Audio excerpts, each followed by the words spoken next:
తెలంగాణ. అందరికీ నమస్కారం. గౌరవనీయులు వేదిక మీద ఉన్నటువంటి స్థానిక జిల్లా అధ్యక్షులు పినపాక మాజీ శాసనసభ్యులు అన్న రేగా కాంతారావు గారికి, అట్లానే జిల్లా అధ్యక్షులు ఖమ్మం జిల్లా అధ్యక్షులు మా సహచర ఎమ్మెల్సీ గారు గౌరవనీయులు తాత మధు అన్న గారికి, అట్లానే మా అన్న పార్లమెంట్ సభ్యులు గౌరవనీయులు వదిరాజు రవిచంద్ర అన్న గారికి, అట్లానే మాజీ శాసనసభ్యులు గౌరవనీయులు హరిప్రియ గారికి, అట్లానే మన కేసీఆర్ గారి సైనికుడు, కళాకారుడు, ఉద్యమ నాయకుడు అన్న బొమ్మరి రామ్మూర్తి అన్న గారికి, అట్లానే మరొక మాజీ శాసనసభ్యురాలు గౌరవనీయులు చంద్రావతి గారికి, తమ్ముడు ఫైర్ బ్రాండ్ సేవాలాల్ సేన సంజీవ్ నాయక్ గారికి, అట్లానే మన అన్న దేవిలాల్ అన్న గారికి, అట్లానే అన్న కృష్ణమూర్తి గారు నరేంద్ర రామకృష్ణ అన్న గారికి, పొడియం రవీందర్ గారు కిందికి వెళ్ళిపోయాడు, పొడియం రవీందర్ గారికి, అట్లానే వేదిక మీద ఉన్నటువంటి గౌరవనీయులు పెద్దలు వనమ్మ గారికి, అట్లానే మా అన్న మనము జిల్లాకు ఒక కేసీఆర్ గారిని తయారు చేసి పెట్టుకున్నాడు కేసీఆర్ గారు, అట్లా మన ఖమ్మం జిల్లా కేసీఆర్ గారు దిండిగల్ రాజేందర్ గారికి, అట్లానే భద్రాచలం ప్రస్తుతం ఇన్ఛార్జిగా పనిచేస్తున్న అన్న గౌరవనీయులు పెద్దలు రాంప్రసాద్ అన్న గారికి, అట్లానే రాజుగౌడ్ గారికి, పక్కన రవి నాయక్ గారికి, అన్న తాండ్ర రమణ గారికి, రవి నాయక్ గారికి, అట్లనే సతీష్ గారికి, అన్న నరసింహమూర్తి అన్న గారికి, ఇంకొకరు కూడా నరసింహమూర్తి గారు అందరు చెప్పేస్తాను, సిల్వేర్ సత్యనారాయణ అన్న గారికి, అట్లానే వెనకాల మా తమ్ముడు సతీష్ ఉన్నాడు, నరేందర్ ఉన్నారు, మా అక్క ఉన్నది, అట్లనే హుసేన్ గారు ఉన్నారు ఇద్దరు, అన్న ప్రబోధ్ కుమార్ గారు ఉన్నారు ఇద్దరు హుసేన్లు, సింధు గారు, అందరికీ చెప్పాను, లక్కినేని సురేందర్ గారికి, బోడిపోయిన బుచ్చయ్య గారికి, క్షమించాలి ఇంకా చాలామంది ఉన్నారు, అందరికీ కూడా పేరు పేరున హృదయపూర్వకంగా నమస్కారాలు. హైదరాబాద్ నుండి మేము భద్రాద్రి రాముని దర్శనం చేసుకోవడానికి వచ్చాము. మాతో పాటు అనేక మంది రాష్ట్ర స్థాయి నాయకులు, అనేక మంది నాయకులు వచ్చినారు, వారందరికీ కూడా హృదయపూర్వకంగా నమస్కారం తెలియజేస్తూ ఉన్నాను. మరి ఇవాళ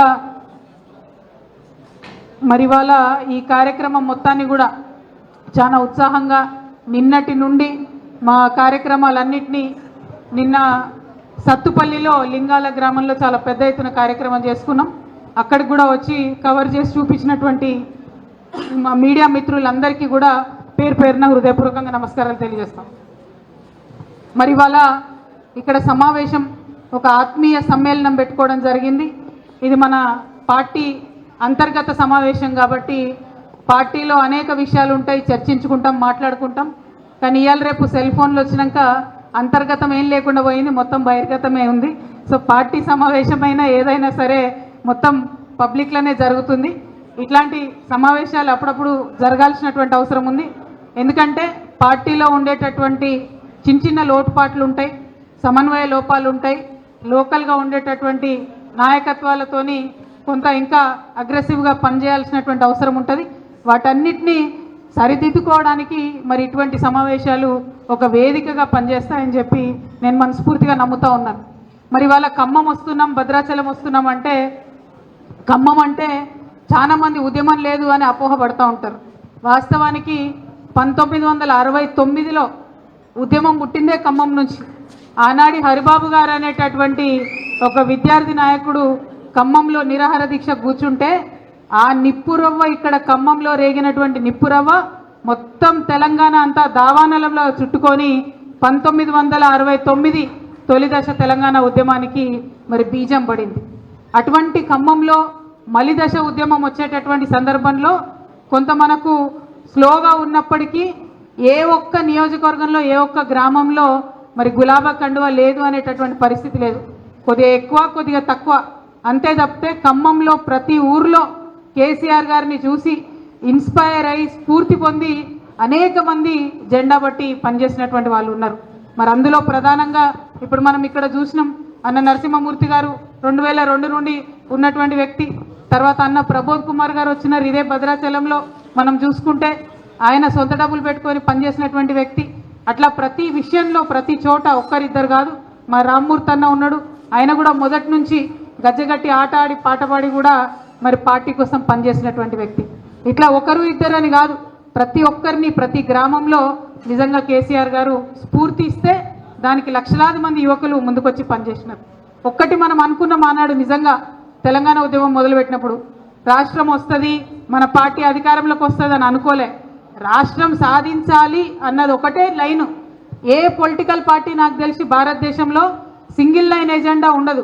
మనది ఎప్పుడు సింగిల్ మేనిఫెస్టో ఉంటుండే, సింగిల్ లైన్ ఒకటే, తెలంగాణ రాష్ట్ర సాధన కోసం పనిచేస్తాం. ఇక దానికి ఏదన్నా కావచ్చు, ఎక్కని బండ లేదు అంటారు కదా, ఎక్కని బండ లేదు మొక్కని కొండ లేదు అన్నట్టు మనం ప్రతి చోట ఎక్కని కొండ లేదు మొక్కని బండ లేదు అన్నట్టు ప్రతి దేవుడికి ప్రతి చోట ప్రతి ప్రయత్నం మనం చేసుకుంటూ వచ్చినాం. అందులో భాగంగా ఇంతమంది ఉన్నాం. ఎస్, ఆవేశం కొంతమందికి ఉంటుంది, అందులో అనుమానం ఏం లేదు, ఉండాలి కూడా. ఎందుకంటే ఇంత పెద్ద పార్టీ, మన పార్టీ సభ్యత్వమే 70 లక్షల మంది ఉన్నారు. మరి ఇంత పెద్ద సభ్యత్వం ఉన్నటువంటి పార్టీ 2 టర్ములు తెలంగాణ ప్రజలు దీవించి ఆశీర్వదించి మనకు అధికారం ఇచ్చింది. ఇస్తే మన నాయకుడు ఒక్క సెకండ్ కూడా విశ్రాంతి తీసుకోకుండా ఒకటే ఒక గోల్తో పనిచేసిరు. ఆయన మా పార్టీలో ఉన్న వాళ్ళందరికీ పదవులు రావాలను, మా పార్టీ కార్యకర్తలందరి కోసం ఏదో చేయాలని పనిచేయలే, ఒకటే పనిచేసి తెలంగాణలో ఉన్న ప్రతి ఒక్కడు నా బిడ్డనే, వారి కోసం వారికి మంచి జరగాలి, కష్టపడి తెచ్చుకున్న తెలంగాణ రాష్ట్రం దీన్ని నవ్వేటోడు ముందట జారిపడ్డట్టు కావద్దు. తెలంగాణ రాకుండా అడ్డుకున్నటువంటి ప్రతీప శక్తులు ఏవైతే ఉంటాయో వాళ్ళ ముందు మనం గల్లా ఎగరేసుకొని ఇగో ఇందుకు తెచ్చుకున్నాం తెలంగాణ అని చెప్పాలి అని పనిచేసారు కేసీఆర్ గారు. అంతే తప్పితే పార్టీని ఏదో చేయాలి, పార్టీలో ఉన్నటువంటి వ్యక్తులకేదో చేయాలి అని చెప్పి వారు పనిచేయలేదు.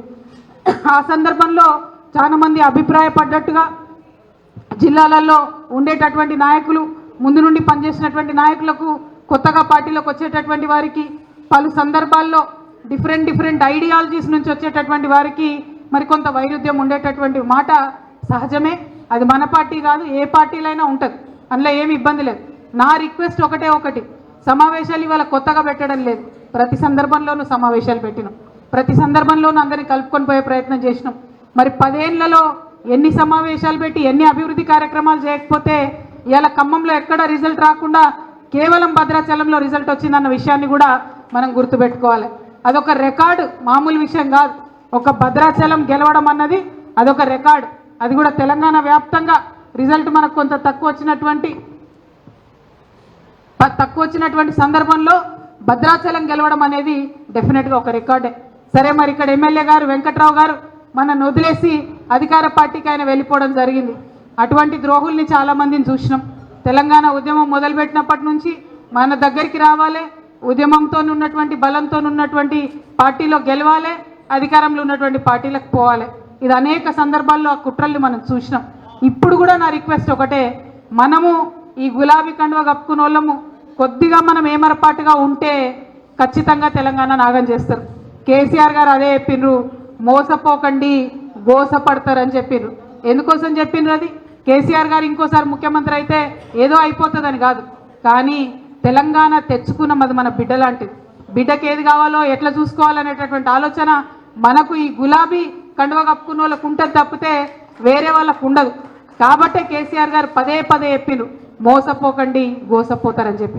ఇవాళ వెంకట్రావు గారు వెళ్ళిపోయినారు, కానీ నేను ఇవాళ ఇక్కడ శ్రీరాముడి సన్నిధిలో నిలబడి చెప్తా ఉన్నా, భద్రాచలానికి ఉప ఎన్నిక వస్తే మళ్ళా గెలిచేది కూడా బీఆర్ఎస్ అవుతుంది తప్పితే అదే కాంగ్రెస్ కాదు.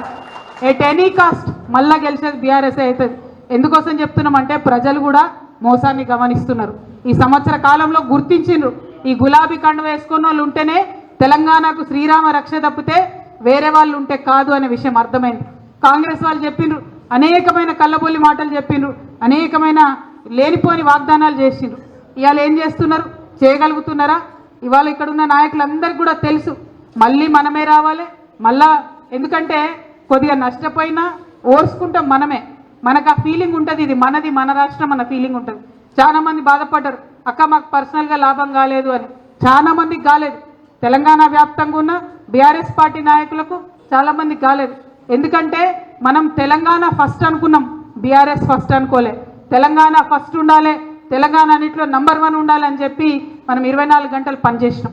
ఇవాళ పనిచేస్తే కోనసీమ కాదు, ఆంధ్ర కాదు, అంతకన్నా పెద్ద ఎత్తున వరిధాన్యం మన దగ్గర వండుతున్నది. పంజాబ్ను దాటిపోయి ఇండియాలో నంబర్ 1 స్థాయికి వరిధాన్యం పండించే స్థాయికి ఇవాళ మనం తెలంగాణ చేరుకున్నామంటే అది మామూలు విషయం కాదు. ఇదే ఖమ్మం జిల్లా, ఉమ్మడి ఖమ్మం జిల్లాలో కూడా మీరు చూస్తే సీతారామ ప్రాజెక్టు కట్టి 3.5 లక్షల ఎకరాలకు నీళ్ళు ఇచ్చింది కేసీఆర్ గారు కాదా అని నేను చెప్పి అడుగుతా ఉన్నా. ఇంత గర్వం, ఇంత అద్భుతమైన చరిత్ర మనకు పెట్టుకొని మీరు నర్వస్ అవడెందుకు? మీరు ఒకవేళ పెద్దలు కేసీఆర్ గారు కావచ్చు, ఇంకా ఇక్కడ ఉన్నటువంటి నాయకత్వంతో ఏమన్నా ఇబ్బంది ఉంటే మీకు రామన్న ఉన్నాడు, నేను ఉన్నా, హరీష్ అన్న ఉన్నాడు, అందరం ఉన్నాం. మనందరం కూడా మీరు ఎప్పుడు ఒక మెసేజ్ పెట్టినా, ట్విట్టర్లో ఒక మెసేజ్ పెట్టినా, వాట్సాప్లో ఒక మెసేజ్ పెట్టినా కూడా మీ దగ్గరికి వచ్చి కలిసి పనిచేస్తాం. అది ఇప్పుడే కాదు, అధికారంలో ఉన్నప్పుడైనా మెసేజ్కి రెస్పాండ్ అయినాం, అధికారం లేనప్పుడైనా రెస్పాండ్ అయినాం. ఎందుకంటే ఈ కండువా ఎప్పుడైతే కట్టుకున్నామో అప్పుడు ఒకటే ఆలోచన చేసుకున్నాం, ఈ జీవితం అనేది ప్రజల కోసం. ఆ ప్రజలకు పనిచేయాలంటే మీరు కార్యకర్తలు మీరే ఉండాలి. మీరు ఈ గులాబీ దండు లేకుండా ఎంత ఆలోచన చేసినా మేము ప్రజల దగ్గరికి వెళ్ళేటటువంటి పరిస్థితి ఉండదు. కాబట్టి మా దండును మేము కాపాడుకుంటాం. ఎటువంటి ఇబ్బందులు ఉన్నా కూడా మీ సోదరిగా, మీ చెల్లెగా నేను మళ్ళీ మీకు మాట ఇస్తా ఉన్నా. ఉద్యమం నుండి కలిసి పనిచేసినాం. మనది రక్త సంబంధం కన్నా ఎక్కువ మనది ఉద్యమ బంధం, మనది పేగు బంధం. ఆ విషయాన్ని మీరు గుర్తుపెట్టుకోండి. ఎందుకంటున్నా అంటే పడ్డటువంటి కష్టాలు ఉద్యమంలో వేరే వాళ్ళకి అర్థం కావు. ఆనాడు ఆకలితోని కడుపు కట్టుకొని చేసినటువంటి ఉద్యమం, ఒక్కొక్క పిల్లగాడు చచ్చిపోతుంటే వాళ్ళ ఇంటికి వెళ్ళి వాళ్ళ తల్లుల్ని ఓదార్చి వాళ్ళ దుఃఖాన్ని మనం కూడా చూసినటువంటి ఉద్యమం మామూలు ఉద్యమం కాలే. ఇవాళ కాంగ్రెస్ పార్టీ ఉన్నది, ఇక్కడ కాంగ్రెస్ పార్టీ నాయకులు ఉన్నారు. ఒక్క మాట ఆలోచించాలి. 2004లో చచ్చిన పీనుగులాగా ఉండే కాంగ్రెస్ పార్టీ, దాన్ని మనం బీఆర్ఎస్ తోని పొత్తు పెట్టుకుంటేనే వాళ్ళు రాష్ట్రంలో అధికారంలో వచ్చిండ్రు, కేంద్రంలో అధికారంలోకి వచ్చి ఏమని చెప్పారు? మనకు 2004లోనే మేము మీకు ఇచ్చేస్తాం తెలంగాణ అని చెప్పారు. కానీ 10 సంవత్సరాలు మనని ఏడిపించి అరిగోస పెట్టి వందలాది మంది మన బిడ్డల్ని పొట్టన పెట్టుకున్నాక తెలంగాణ ఇచ్చిరు తప్పితే ఉట్టిగా ఇయ్యలే. ఇప్పుడు కూడా వాళ్ళ పరిస్థితి అట్లే ఉంటుంది, ఇప్పుడు కూడా వాళ్ళ ఆలోచన అట్లే ఉంటుంది. ఎందుకంటే చేస్తామని చెప్తారు, గద్దెనెక్తారు, తర్వాత మోసం చేస్తారు. సో మిమ్మల్ని కోరేది ఒకటే, అటువంటి కాంగ్రెస్ నుండి, ఇందాక ఒక తమ్ముడు మంచిగా అన్నాడు, కాంగ్రెస్ అంటే కరువు వచ్చినట్టే, కాంగ్రెస్ అంటే కరువు ఇచ్చినట్టే అన్నారు. అటువంటి కాంగ్రెస్ నుండి తెలంగాణను కాపాడేటటువంటి బాధ్యత ఇగో మనకే ఉంటుంది. గులాబీ కండువా కప్పుకున్న వాళ్ళకు నిజంగా మనకు నష్టం కొంత జరిగి ఉండొచ్చు, కొంత అవమానం జరిగి ఉండొచ్చు, అనుకున్న విధంగా గుర్తింపు రాకపోయి ఉండొచ్చు. కానీ మన కళ్ళ ముందే మన తెలంగాణ ఆగమవుతుంటే చూస్తూ ఊరుకుంటే మనకు వాళ్లకు పెద్ద తేడా ఏముండదు. కాబట్టి ఒక్కసారి మళ్ళీ పిడికిలు బిగించాలి, కొత్త ఉత్తేజం తెచ్చుకోవాలి. ఎవరికి చేతనైన పని వాళ్ళు, ఆన్లైన్ చేతనైతే ఆన్లైన్, ఆఫ్లైన్ చేతనైతే ఆఫ్లైన్, ఎవరు ఎక్కడ ఏం చేయగలిగితే అది. ఈ కాంగ్రెస్ ప్రభుత్వానికి వ్యతిరేకంగా ఖచ్చితంగా మనందరం కూడా ప్రజల్ని సమీకరించాల్సినటువంటి అవసరం ఉన్నది. ఒకసారి మోసం చేస్తున్నారు, చెప్పినటువంటి వాగ్దానాలు పూర్తి చేయడం లేదు. అన్నిటికన్నా ఎక్కువ ఈ జిల్లా బిడ్డ మన బట్టి విక్రమార్క గారే ఇలా ఫైనాన్స్ మినిస్టర్గా ఉన్నాడు. ఎన్ని అబద్ధాలు చెప్తుండండి ఆయన అసెంబ్లీ సాక్షిగా. 18 నెలల్లో 1,60,000 కోట్ల అప్పు తీసుకొచ్చిరు వాళ్ళు. మనం అడిగితే బుకాయిస్తారు.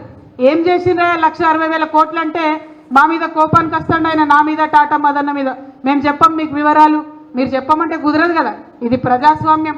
మీరు అందరికీ అర్థమయ్యేలాగా ఖచ్చితంగా మీరు తెచ్చిన ప్రతి రూపాయి ఎక్కడ ఖర్చు చేసిరో చెప్పాలని కూడా నేను ఈ సందర్భంగా డిమాండ్ చేస్తూ ఉన్నా. నిన్న హైదరాబాద్ సెంట్రల్ యూనివర్సిటీ భూములు 150 బుల్డోజర్లు పెట్టి క్లీన్ చేసి 40,000 కోట్ల భూముల్ని 10,000 కోట్లకి కుదవబెట్టిరు ప్రైవేట్ బ్యాంక్ కోడ్ దగ్గర. కుదవబెట్టి ఆ 10,000 కోట్లు ఏం చేసిరాయా అంటే రైతు బంద్ చేసినామంటారు, రైతు రుణమాఫీ చేసినామంటారు. అయిందా అన్న రైతులకు రుణమాఫీ? 60% మందికి గాలే. వచ్చిందా అందరికీ రైతు భరోసా? 50% మందికి రాలే. అంటే 10,000 కోట్లు ఏడవైనట్టు. మరి ఈ లెక్కలు అడిగేటోడు ఎవడు? ఈ గులాబీ కండువా కప్పుకున్న వాళ్ళే లెక్కలు అడగాలి. మనం ఖచ్చితంగా మన పార్టీలో మనం ఆలోచన చేసుకుంటూ ఫైట్ చేసుకుంటూనే మనకన్నా ఎక్కువ కాంగ్రెస్ పార్టీని ప్రజల కోసం నిలదీయాల్సినటువంటి అవసరం ఉన్నది. ఇప్పుడు అటువంటి సందర్భం ఉన్నది. ఈ ఉమ్మడి ఖమ్మం జిల్లాలో 3 ఉన్నారు మంత్రులు. ఆ 3 మంత్రులతోని మరి 3 పైసలన్నా ఈ జిల్లాకు వచ్చినాయా ఒక్కసారి ఆలోచన చేసుకోవాలి. ఒక కొత్త రోడ్ వచ్చిందా, ఒక కొత్త ప్రాజెక్ట్ వచ్చిందా, ఏం చేస్తున్నారు? అదేవిధంగా ఇప్పటి వరకు హాస్పిటల్ బాగుండే, ఇవాళ హాస్పిటల్ పరిస్థితి ఎట్లుంది ఒక్కసారి ఆలోచించాలి. ఇదివరకు హాస్టళ్ళు బాగుండే, ఇప్పుడు హాస్టల్ల పరిస్థితి ఎట్లుంది ఒక్కసారి ఆలోచన చేసుకోవాలి. ఇదివరకు మనం ఏదైతే పెన్షన్ ఇచ్చినామో మళ్ళీ అదే పెన్షన్ వాళ్ళు ఇస్తున్నారు. రూపాయి పెంచింది లేదు, పెట్టింది లేదు. కొత్త పథకం ఇస్తామన్నారు, రైతు భరోసా, ఇది ఆత్మీయ కూలీ పథకం ఇస్తామని చెప్పిండ్రు. ఇదే ఖమ్మం జిల్లా, ఉమ్మడి ఖమ్మం జిల్లా, మీకు తెలవాలి కాబట్టి నేను లెక్కలు చెప్తున్నా. 2.5 లక్షల మంది రైతులుంటే 4,25,000 మంది రైతు కూలీలు ఉన్నారు. మరి వాళ్ళు ఇస్తామన్నటువంటి భరోసా పథకం ఎంతమందికి ఇచ్చిరని చెప్పి నేను ఇవాళ పొంగులేటి శ్రీనివాసరెడ్డి గారిని, బట్టి విక్రమార్క గారిని, తుమ్మల నాగేశ్వరరావు గారిని చాలా డైరెక్ట్గా మర్యాదపూర్వకంగా అడుగుతా ఉన్నా. మీరు ఇస్తామన్న భరోసా పథకం, కూలీ భరోసా పథకం మీ జిల్లాలోనే మీరు ఎంతమందికి ఇచ్చిండ్రు? ఎందుకు ప్రజల్ని మభ్యపెడతా ఉన్నారు? ఎందుకు మోసం చేస్తూ ఉన్నారు? ఈ అంశాలన్నిటి పట్ల కూడా మనం ఉద్యమంలో ఎట్లయితే చురుకుగా ఉన్నామో, ఆనాడు కుట్రలు గమనించినాం, ప్రతి ఒక్కటి గమనించినాం. మనం లగడపాటి రాజగోపాల్ ఏం మాట్లాడుతుండో గమనించినాం. ఆనాడు ఉన్నటువంటి నాయకులు వైఎస్ రాజశేఖర రెడ్డి గారు ఏం మాట్లాడిండో గమనించినాం. అప్పుడున్నటువంటి నాయకులు ఏం మాట్లాడిండో అందరం కూడా గమనించుకున్నాం. మరి ఇవాళ కూడా అదే చేయాలి. వీడు చూడ్డానికి మనోళ్ళలాగా ఉంటాడు, తెలంగాణ వాళ్ళలాగా ఉంటాడు, కానీ పనిచేసేది తెలంగాణకు వ్యతిరేకంగా పనిచేస్తున్నారు. ఆ అంశాన్ని దయచేసి గుర్తించాలి. ఇవాళ మన లోపల మనకున్న అనేక సమస్యలకు మీకు కేసీఆర్ గారికి మధ్యలో వారధిగా నేను నిలబడి ఉంటా. నేను మిమ్మల్ని ఏది అవసరం ఉంటే అది సార్ దగ్గరికి మీ సమస్య నేను తీసుకుపోయి చూపిస్తా. మనం చాలా బలమైనటువంటి పార్టీ, ఇంకా బలంగా ఎదుగుదాం. ప్రపంచంలో మనల్ని ఎవరు ఎదిరించలేనంత బలంగా ఎదుగుదాం. కానీ అట్ ద సేమ్ టైం ప్రజల్ని రక్షించుకోవాల్సినటువంటి అవసరం మనకున్నది. తెలంగాణ యొక్క అభివృద్ధిని కాపాడుకోవాల్సినటువంటి అవసరం మనకున్నది. ఆ ప్రథమ బాధ్యతను మర్చిపోవద్దని కూడా ఇక్కడ ఉండేటటువంటి నాయకులకందరికీ కూడా నేను సూచన చేస్తూ ఉన్నాను. మీ అందరికీ తెలుసు, ప్రపంచం అంతా ఉంటుంది. అప్పుడైతే ఆ ఈడీ సిబిఐ మొత్తం నా ఫోన్ నంబర్ టీవీలలోనే వేసేసారు. ప్రతి ఒక్కరి దగ్గర నా ఫోన్ నంబర్ ఉంటుంది. ఫోన్ నంబర్ లేని వాళ్ళు ఇన్స్టాగ్రామ్, ఫేస్బుక్, ట్విట్టర్ ఎట్లా అన్నా నన్ను రీచ్ కావచ్చు. మీకు ఏ సమస్య ఉన్నా తీర్చేటటువంటి బాధ్యత నేను తీసుకుంటా. కేసీఆర్ గారి దగ్గరికి మీ సమస్యను నేను వివరించి తీసుకొని వెళ్తా. మీరు నాకు ఒక వాగ్దానం చేయాలి. భద్రాచలంలో ఉప ఎన్నిక వస్తే ఎట్టి పరిస్థితులల్లో మళ్ళా గిదే గులాబీ జెండా ఎగిరేయాలని చెప్పి మాట మీ అందరి దగ్గర నేను తీసుకుంటా ఉన్నాను.